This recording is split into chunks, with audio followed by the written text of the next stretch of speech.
The senator from Rhode Island.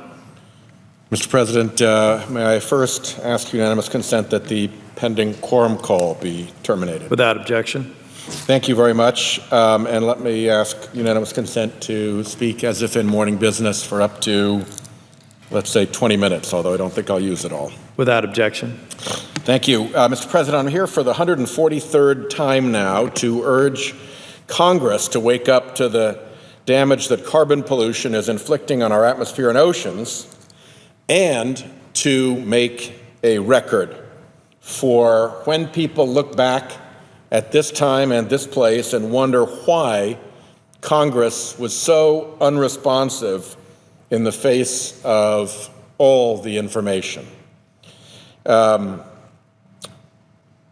are we up against that has prevented progress?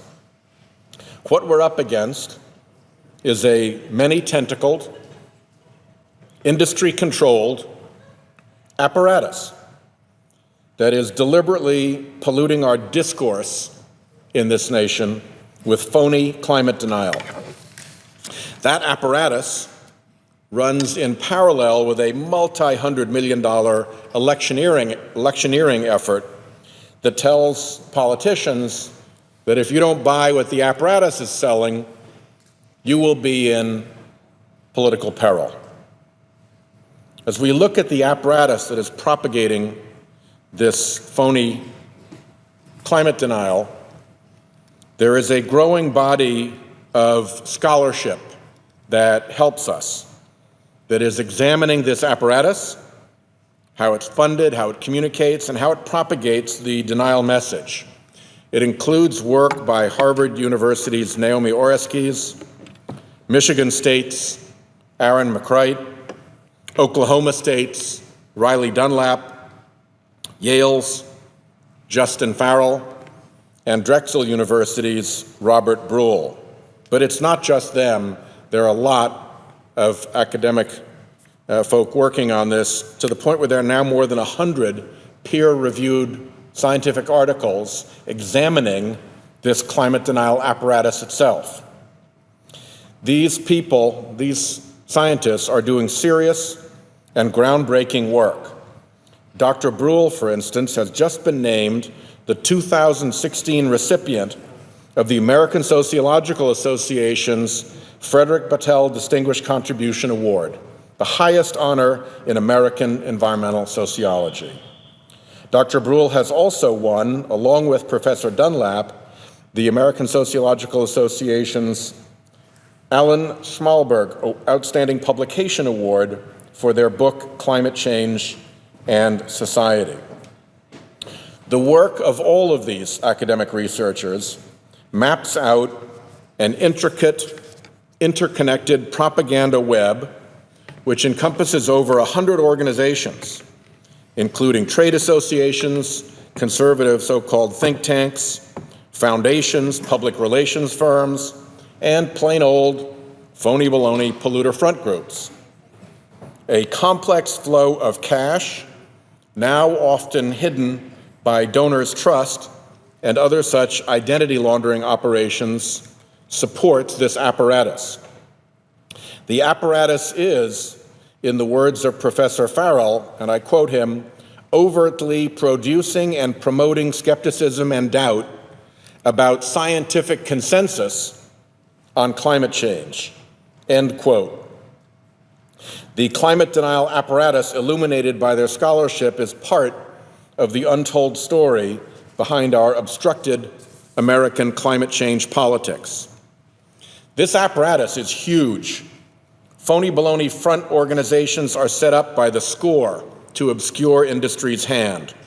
Phony messaging is honed by public relations experts to sow doubt about the real scientific consensus.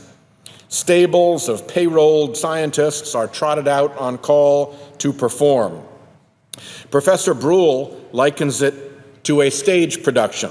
I'll quote him, "Like a play on Broadway, the counter-movement has stars in the spotlight, often prominent contrarian scientists or conservative politicians. But behind the stars is an organizational structure of directors, scriptwriters, and producers in the form of conservative foundations. If you want to understand what's driving this, he continues, you have to look at what's going on behind the scenes. End quote. The whole apparatus is designed to be big and sophisticated enough that when you see its many parts, you could be fooled into thinking it's not all the same animal. But it is.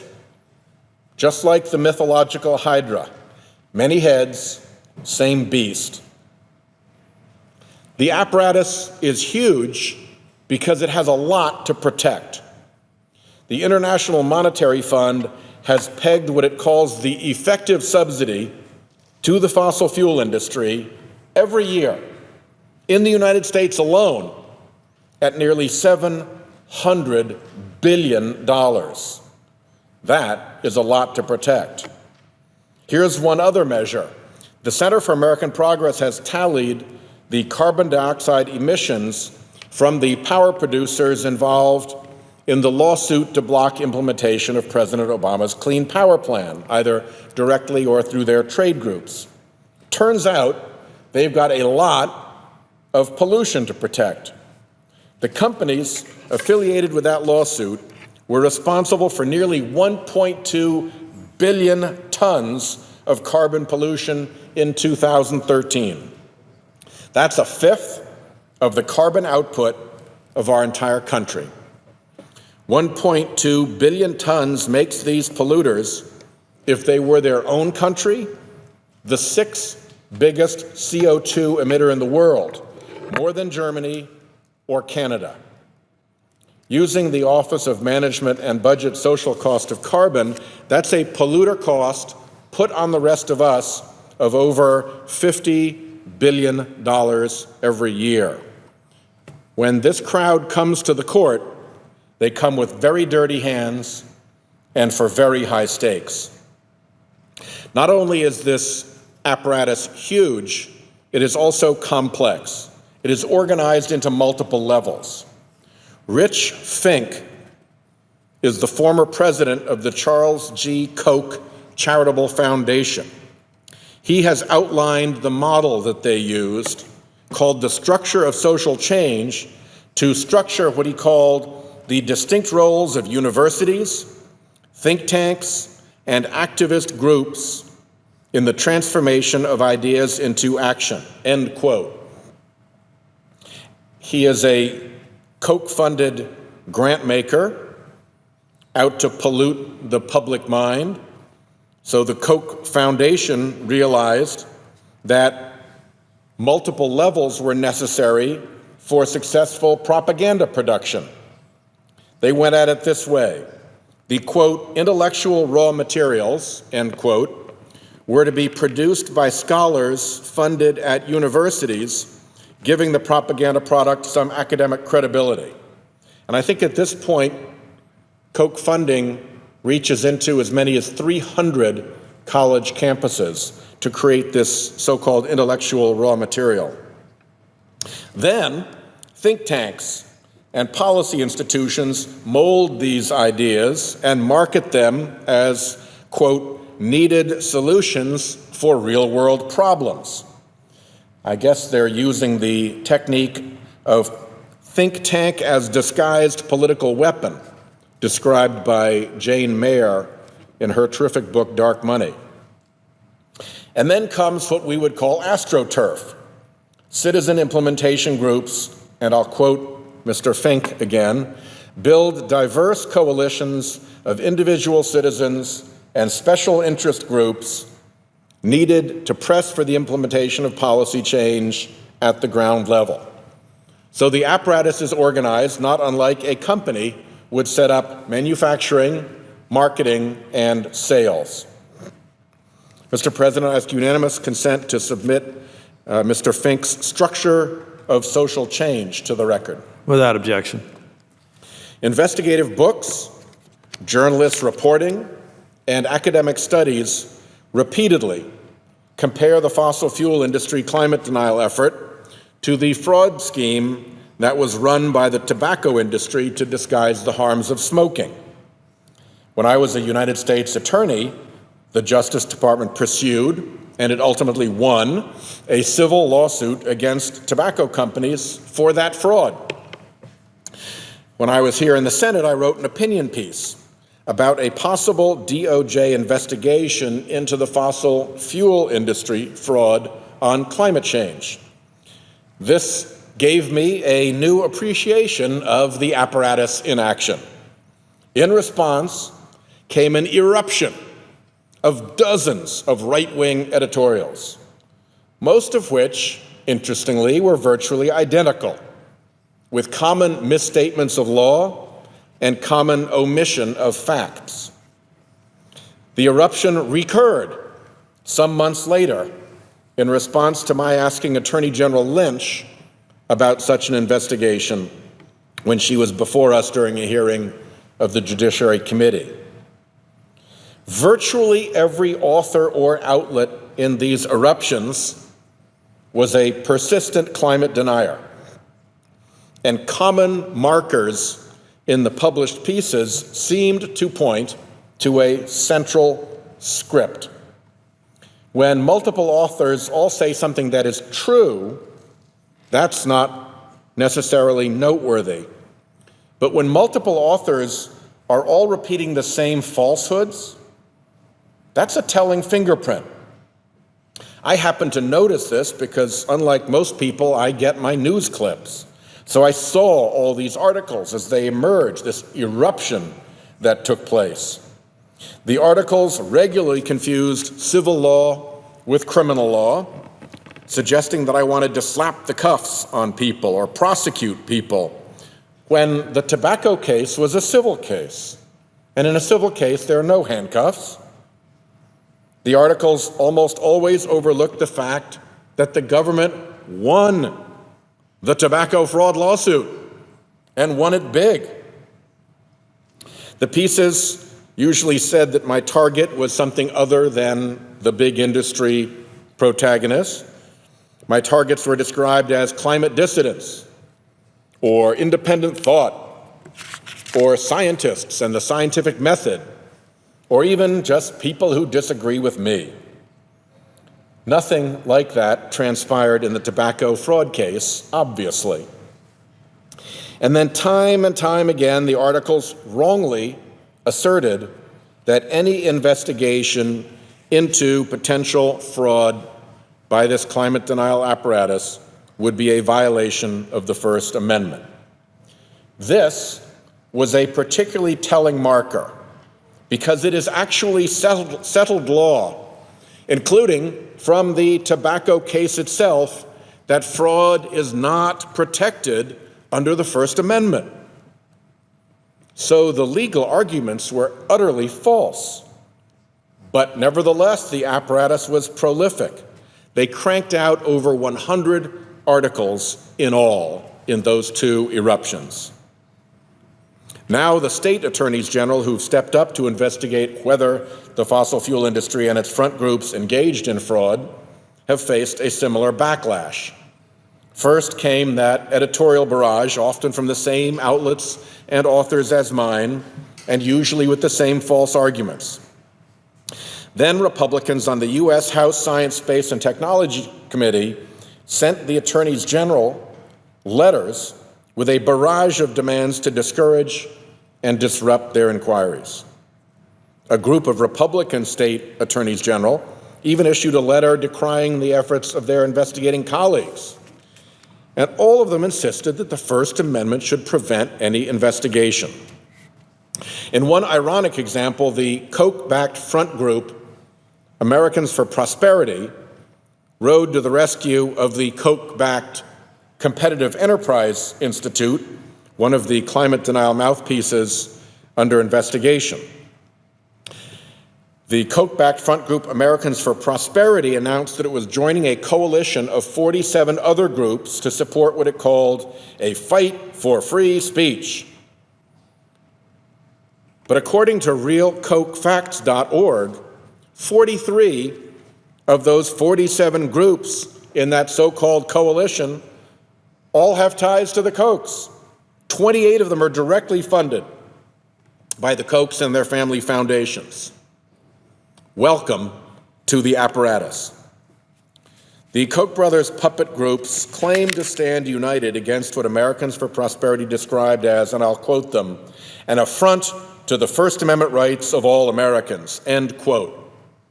But scroll back, and the tobacco companies and their front groups and Republican allies made exactly the same argument against the Department of Justice's civil racketeering lawsuit, the one that the Department of Justice won. Big Tobacco's appeal in court argued that, and I'll quote the appeal here, the First Amendment would not permit Congress to enact a law that so criminalized one side of an ongoing legislative and public debate because the industry's opinions differed from the government or consensus view, end quote. How did they do? They lost. They lost because the case was about fraud, not differences of opinion.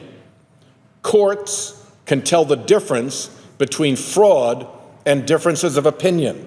They do it all the time. Fraud has specific legal requirements. The courts in the tobacco case held firmly that the Constitution holds no protection for fraud, zero.